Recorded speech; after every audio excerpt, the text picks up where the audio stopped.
What really makes a government legitimate? We often look at things like economic power, military strength, maybe just raw political control. Right, the surface metrics. Exactly. Right. But if you dig a bit deeper, things like stability, real longevity, the signs of a state that actually works, it seems to boil down to something else. It usually comes back to the people, doesn't Yeah. it? Their consent, their participation. That's precisely it. And it's fascinating because 14 centuries ago, a new political community was forming, and its governance model deliberately pushed back against, well, individual power. Instead, it focused on building institutions around participation, consultation, or Shura, and justice. A system really designed from the ground up by the Prophet Muhammad, peace be upon him. And the goal seemed to be weaving everyone in, locals, migrants, women, even critics, right into the decision-making fabric. Integrating diverse voices, yeah. So welcome back, everyone, to the Deep Dive. If you joined us last time, you'll remember we got into merit-based leadership and governance quality, looking at cases 71 to 75. We explored how the leader's quality shapes the state's quality. Essential stuff. Today, we're shifting gears slightly. We're moving from the leader's qualities to the actual practical nuts and bolts, the institutions that ensure citizens have a voice and leaders, well, that they stay accountable. Right. We're diving into cases 76 through 85, a really rich set of sources here. So what's the mission for today's deep dive? Our focus is seeing how participation wasn't just, a nice idea. It was structurally embedded, almost constitutionally mandated. Okay. We're looking at 10 specific cases that show the Prophet, peace be upon him, institutionalizing principles for real democratic participation, making sure people could speak up, and making consultation a core part of leadership. So these aren't just feel-good stories. Not at all. These are strategic precedents. Think of them as foundational constitutional principles designed to make the state legitimate, stable, and prevent it from fracturing from within. That sets things up perfectly. Let's start unpacking it. Section 1, establishing the foundation of collective legitimacy. And we kick off with Case 76, the majority decision principle. Case 76.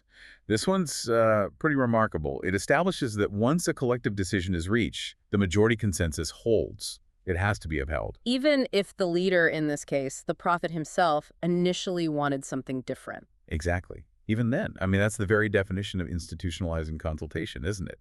Deferring to the process. For us today, maybe that sounds normal, simple majority rules in many systems. Sure, it's familiar now. But put yourself back then. The political context, the spiritual context. Here's a leader with divinely sanctioned authority. Immense authority. Yet he deliberately chooses to subordinate his own, probably very well-reasoned, strategic preference to the collective will. That's significant. It is, and the sources give us a powerful example, maybe the most famous one, the debate over military strategy before the Battle of Uhud. Yes.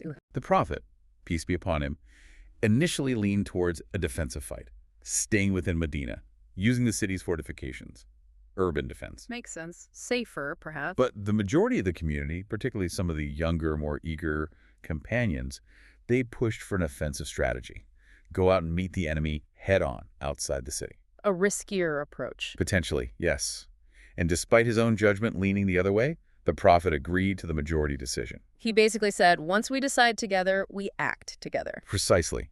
And the outcome of Uhud, well, it was militarily very complex. There were serious setbacks. It wasn't a straightforward victory. So the majority wasn't necessarily right in terms of the immediate military outcome. Exactly. And that's the profound insight here. The principle isn't the majority is always correct.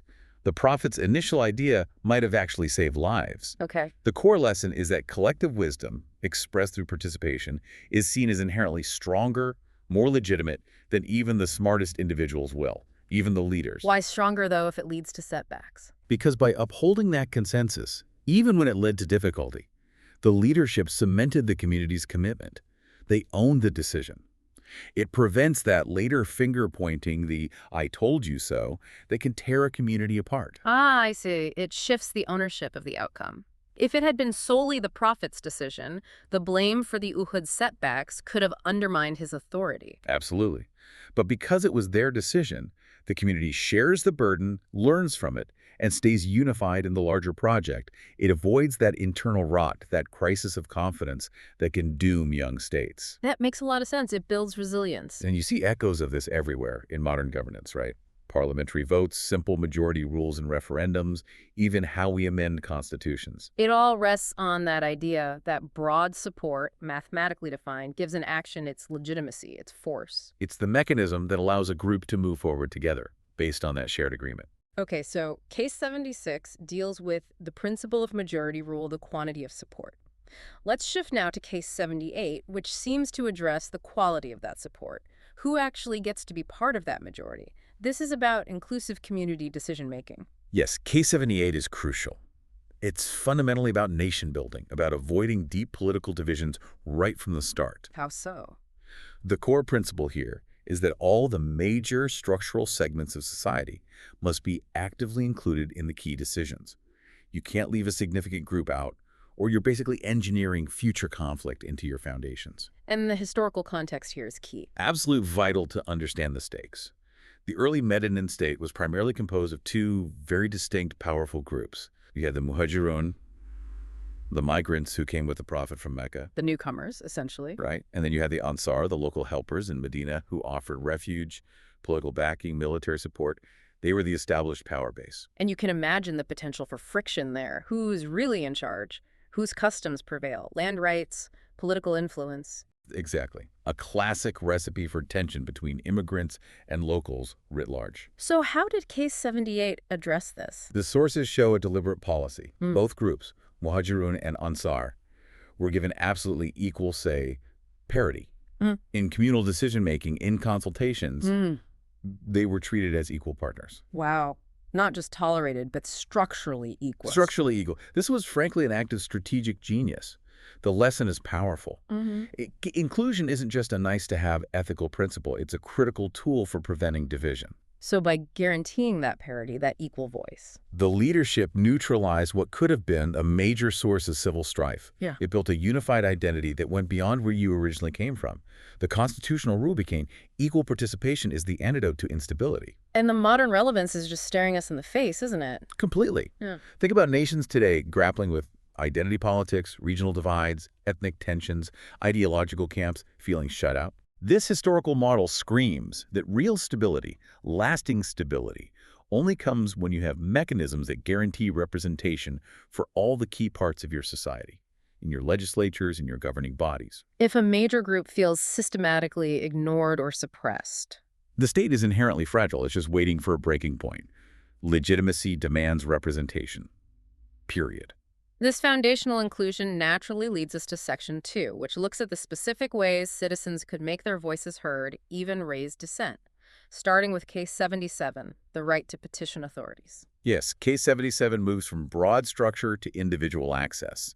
This wasn't just an abstract right, it was an operational reality. The core idea, any citizen had a formal, accessible pathway to bring grievances directly to the top leadership. Bypassing layers of bureaucracy. Pretty much. The sources emphasize that the companions, people from all walks of life, felt free to approach the prophet, peace be upon him, directly, anytime. Where? In the mosque, maybe walking down the street, sometimes even at his home.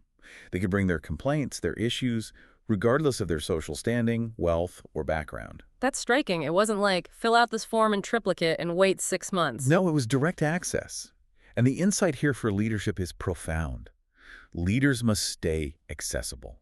Physically accessible, structurally accessible. Because when you put up too many walls, the security details, the rigid procedures, the layers of advisors and gatekeepers. They're not just protecting the leader, you're blinding the government. You cut off the flow of real information from the ground up. That makes sense. Bureaucracy often tends to smooth things over, filter out the bad news. Exactly. It minimizes grievances to protect the system's image, or maybe just its own workload. Direct access bypasses that filter. It's vital for the state's health. So if small problems can't reach the top, they don't just disappear. They fester. They multiply. They connect with other small problems until suddenly you have a massive systemic issue that the leadership had no idea was brewing until it explodes. And we see echoes of this principle today, right? Absolutely. Think about the constitutional right to petition the government, present in many systems, or the creation of institutions like the Ombudsman's Office. Right, designed to cut through red tape. Precisely. They offer a non-judicial channel for citizens to demand answers, to hold the government machine accountable. They act like constitutional pressure release valves. Okay, so individuals have access. But what happens when those grievances aren't just individual anymore, when they start to organize into actual opposition? That brings us to case 79, engagement with political opposition. This feels trickier. It is trickier, much harder for most systems to stomach, frankly. Most politics sees opposition primarily as a threat, something to be managed, contained, or even crushed. But the principle here in case 79 seems different. Very different. The core principle established was that constructive dialogue must be maintained, even with persistent vocal dissenters and critics. Wow, how did that work in practice? The sources give examples involving various critics, sometimes figures referred to as munafiqun or hypocrites, sometimes individuals who are newly integrated into the community and maybe still skeptical about the whole project. And the approach wasn't suppression. No. The key detail is the prophet's, peace be upon him, engagement strategy, measured, calculated patience, deliberate persuasion, not instant dismissal, not public condemnation, not shutting them down. That takes incredible political discipline and personal restraint, I imagine. Why take that approach? Because, and this is the counterintuitive part, the lesson seems to be that opposition, when handled respectfully, isn't a weakness. It's actually a vital mechanism that strengthens governance. How does it strengthen it? By airing dirty laundry? By stress testing policies. Think about it. If a critic can find the flaw in a proposed policy before it's implemented, that policy can be fixed, refined, maybe even scrapped before it causes widespread problems. Okay, so it's like a quality control check. A continuous internal audit, exactly. Ignoring opposition means you're likely building policies on shaky assumptions or overlooking blind spots. But respecting opposition, debating them thoughtfully, it forces the leadership to sharpen its arguments, demonstrates fairness, and ultimately builds more public confidence in whatever decision is finally made. So the system actually forces the leadership to be better, to justify itself more rigorously. Precisely. And that's where modern democratic systems institutionalize this. Think of the formal role of the parliamentary opposition, the loyal opposition. Right, they have specific rights, resources. Guaranteed speaking time, visibility, the ability to question ministers. It's not just tradition, it's a practical necessity. Freedom of debate isn't just an abstract ideal. It's built in to expose flaws and prevent executive power from running unchecked before it causes real damage. You need people whose job it is to say, hang on, will this actually work? Okay, that makes sense. Now, let's take this one step further. What about when dissent isn't just debate, but spills out into the open? Case 84 deals with protest response guidelines. Yes. Case 84 addresses the government's playbook when individual complaints escalate into collective action, public demonstrations, visible discontent. And the principle, don't just crack down. Exactly. The core principle is that civic dissent must be managed through respectful dialogue and finding a just resolution, not through reflexive suppression or state violence. Can you give an example from the sources? There are instances where groups raised public grievances, maybe disputes over how resources were distributed or perceptions of unfair treatment. The documented response wasn't riot police. It was swift engagement. Meaning the leadership listened, heard the dissenters out, and, critically, worked to resolve the underlying issue justly, addressing the root cause, not just silencing the symptom. the lesson there seems incredibly relevant today, with social unrest being such a global issue. Absolutely critical. The perspective here is that protests aren't necessarily a sign of failure or an existential threat to the system. How are they viewed then? They're framed more like essential feedback mechanisms. Maybe noisy ones, yes, but opportunities for genuine reform and correction within the government structure itself. So the system accepts its own fallibility. It has to. It acknowledges that mistakes will be made, policies might be flawed, and the citizen's right to protest is the emergency flare that signals something's wrong here. And if the government just tries to stamp out the protest, It's fundamentally breaking that constitutional contract. The contract says citizens have a right to demand better, and the government has a duty to respond with justice, not just force. This historical precedent really enshrines peaceful demonstration as a core civic right. It sees public critique, when addressed properly, as a stabilizing force. provided the government actually listens and acts on the legitimate complaints. That's the crucial caveat, yes. Okay, so we've established the right to speak, to petition, even to protest, and the leadership's obligation to listen, even to critics. But this only works if there's a matching commitment from the government side towards openness. Which brings us to Section 3, institutionalizing transparency and accountability, cases 82 and 83. Precisely. Case 82 lays down the principle of government accountability. It's non-negotiable. Leadership must be publicly, openly accountable to the citizens for its decisions and actions. And this wasn't just theoretical, there were practical steps. Yes, and this is where it gets really practical in combating sort of the decay of public trust. The sources describe the prophet, peace be upon him, making a deliberate practice of clarifying decisions openly. Explaining the why. Exactly. Explaining the rationale behind a new policy, the specific terms of a treaty, how resources were being allocated, proactively communicating. Why was that so important, especially back then? Think about information flow in the 7th century. Slow, unreliable, prone to distortion. An information vacuum is dangerous. It gets filled instantly with rumors, speculation, fear, often deliberately spread by political opponents. Right, gossip and misinformation undermining confidence. Exactly. So this practice of open clarification wasn't just good PR. It was a deliberate, institutional strategy to preempt that corrosive effect. And the underlying insight. It's timeless, really. There's an unbreakable link between transparency, active transparency, and public trust.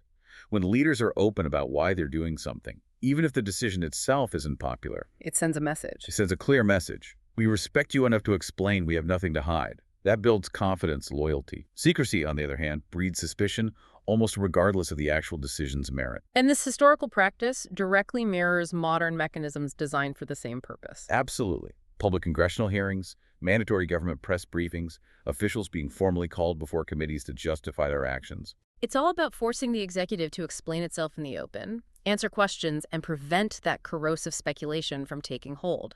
It holds them answerable, yes. But accountability needs proof. You need to be able to check the facts. That leads us to Case 83, Public Records Access. This sounds quite modern. It sounds incredibly modern. Case 83 is, frankly, a radical principle for its time. The core idea: citizens should have guaranteed access to official documents and records. Which goes against the grain of how power usually worked. Completely. For most of history, controlling information, controlling the archives, was power. Knowledge was hoarded by the elite. So what kind of access are we talking about here? The sources specifically mention things like written treaties, agreements made with other tribes or communities, internal policy directives, even records related to justice administration. These were made available for review. Just think about the effort involved back then. First, reliably creating written records, then cataloging them, and then making them accessible. That's a huge institutional commitment. It absolutely is, and it fundamentally changes the nature of those documents. They stop being the private property of the ruler or the administration. They become shared community property. Exactly right. They belong to the political community. And the core lesson here is that this level of openness is a powerful, proactive tool against corruption and abuse of power. How so? Well, if citizens or their representatives can actually read the written treaty or see the policy directive, they can hold officials accountable. Did they stick to the terms? Were the resources used as specified? It creates a kind of embedded, decentralized oversight. It keeps everyone honest, or at least makes dishonesty harder to hide. Much harder. Yeah. And this ancient principle of record access, it's the direct ancestor, the foundational spirit of modern freedom of information laws, or FOI laws. Right. The idea that government acts on the public's behalf so the public has a right to see the paperwork. Exactly. FOI laws basically say you have a constitutional right to know what agreements were signed in your name, how your money was spent. Limiting that access, unless there's a genuine, narrowly defined national security reason, is just an open invitation for things to go wrong, for corruption, for malfeasance. Okay, that's powerful. Now let's move into Section 4. We're looking at expanding who gets consulted and also where the lines are drawn, starting with Case 81, the female consultation requirement. This feels particularly significant. It is hugely significant. Case 81 tackles head-on the question of whose wisdom is valued, especially in moments of crisis. The core principle: women's voices must be formally included in governance and decision-making, not just informally, but as a requirement. And there's a specific, powerful example for this. A very specific, very dramatic example from the sources: the Treaty of Hudaybiyah. This was a moment of intense political stress, confusion, even humiliation for the community. After signing a treaty with the Meccans that seemed, on the surface, highly unfavorable, the prophet, peace be upon him, instructed his followers, mostly men in this context, to perform certain symbolic rituals to seal the agreement: shaving heads, making sacrifices. And they refused. They hesitated. They were demoralized, confused by the treaty terms, maybe even questioning the decision. There was this dangerous moment of paralysis, a potential crisis of obedience. The whole community was frozen. A leadership nightmare. So what broke the deadlock? In that critical moment, the prophet turned to his wife, Salama. He sought her counsel. And her advice? Her advice was incredibly astute, not just spiritually, but politically and psychologically brilliant. She didn't suggest arguing or commanding them again. She simply said, go out yourself, perform the ritual silently, don't say a word to anyone, just do it. Yeah. And he did exactly that. He went out, performed the rituals, and the moment the community saw their leader acting decisively, the spell was broken. They immediately followed suit. The deadlock vanished. Wow. So her counsel wasn't just heard. It actively rescued the entire situation, salvaged the treaty, and averted a major internal crisis. Precisely. It underscores the undeniable lesson. Excluding women, excluding half the population's wisdom and perspective, inevitably weakens society. It weakens governance. You're voluntarily cutting yourself off from vital insights needed to handle complex situations. Exactly. This event didn't just happen. It was recorded, transmitted. It institutionalized the understanding that comprehensive counsel, diverse counsel, is essential, regardless of the advisor's gender. And the connection to today's world is just so direct. Absolutely. The ongoing global push for women's representation in parliaments, on corporate boards, at peace negotiation tables. It's not solely about abstract justice, though that's crucial. It's also about competence. Better decisions, better outcomes. Governance is simply smarter, more stable, more equitable when it taps into the full range of human experience and intelligence available. Okay, so we need broad consultation, including women. But if we're encouraging all this input, all this voice, including criticism, we inevitably run into the question of limits. Which brings us to Case 80, boundaries of free speech. Right.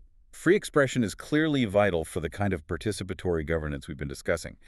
But Case 80 shows it wasn't seen as an absolute, unlimited right. There were boundaries. What was the core principle? That free expression is essential, yes, but it has to be balanced, carefully balanced with social responsibility, with the health of the community. So what was allowed and what wasn't? Where was the line drawn? The sources seem quite clear on this. General expression, criticism of policies, raising grievances that was allowed, even encouraged, as we've seen. But two things were strictly forbidden. Which were? Slander kraf in Arabic, which means making false accusations, especially of immorality, designed to ruin someone's reputation. And second, speech specifically intended to incite chaos, to sow discord, to intentionally cause destructive harm within the community. Okay, so how do you distinguish? That line between harsh but legitimate criticism and destructive speech seems tricky. It is tricky, but the insight seems to lie in the intent and the likely consequence. Is the speech aimed at improving the collective? Right. Does it critique the policy, the action, the outcome, aiming for reform? That's generally protected. Versus speech aimed purely at destroying trust, ruining someone's standing, tearing down social cohesion, maybe targeting leaders personally to undermine the entire system. The understanding was that words are incredibly powerful. Tools, not just sounds. Exactly.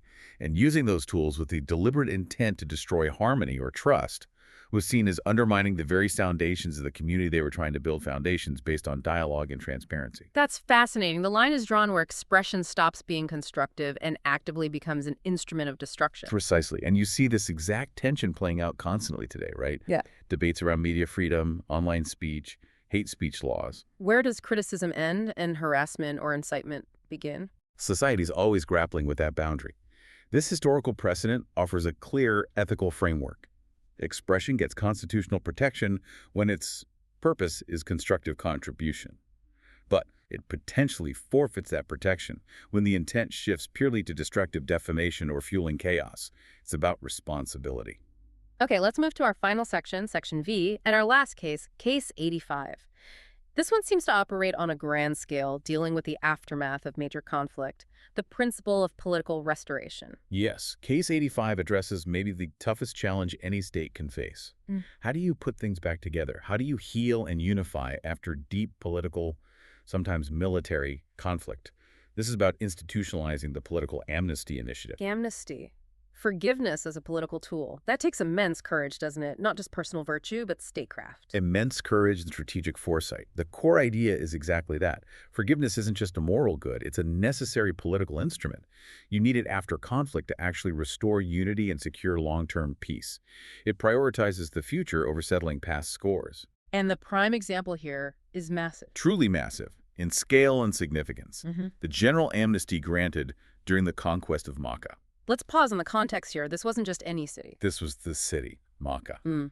The leadership there had been the most powerful, most persistent, most ruthless opponents of the nascent Muslim state for years. Decades, really. They'd fought wars against them, forced them into exile. Planned assassinations, economic blockades, relentless persecution.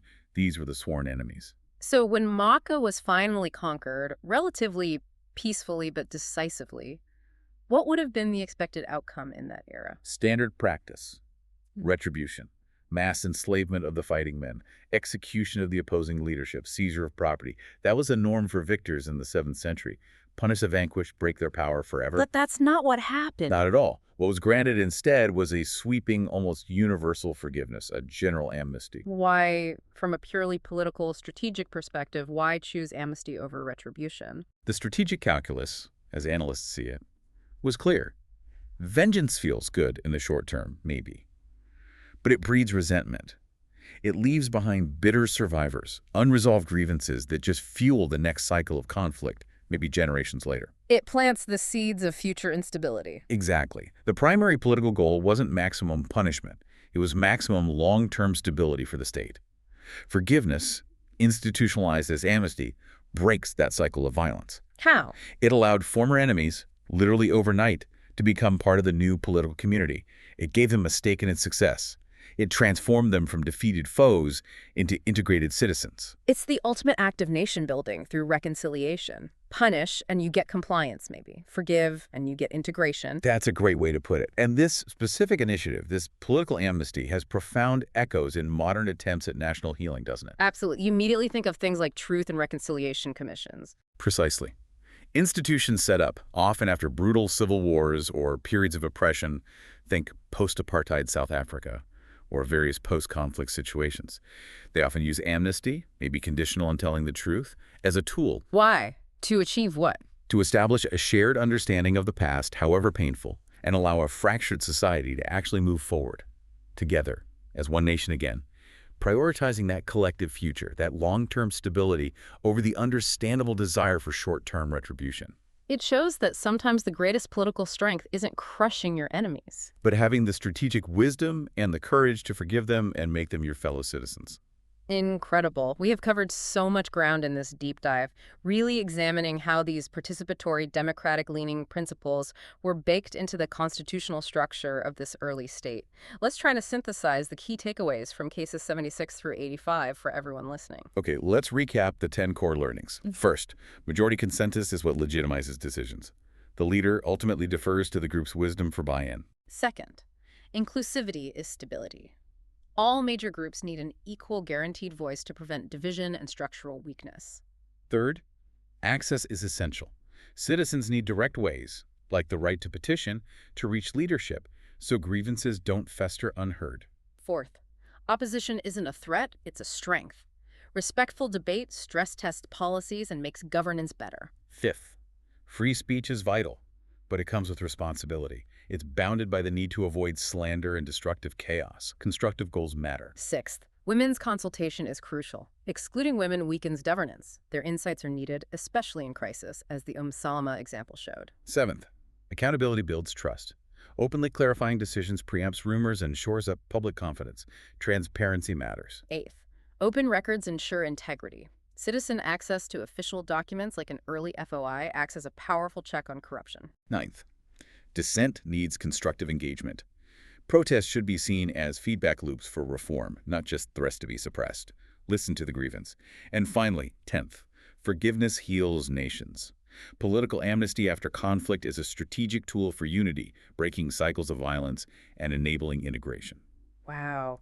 Taken together, these 10 points paint a picture of a really deliberate constitutional architecture. They really do. They powerfully demonstrate that this model of prophetic governance wasn't aiming for autocracy. It was meticulously structured to be, well, inherently democratic in spirit, deeply participatory in practice, and fundamentally humane in its approach.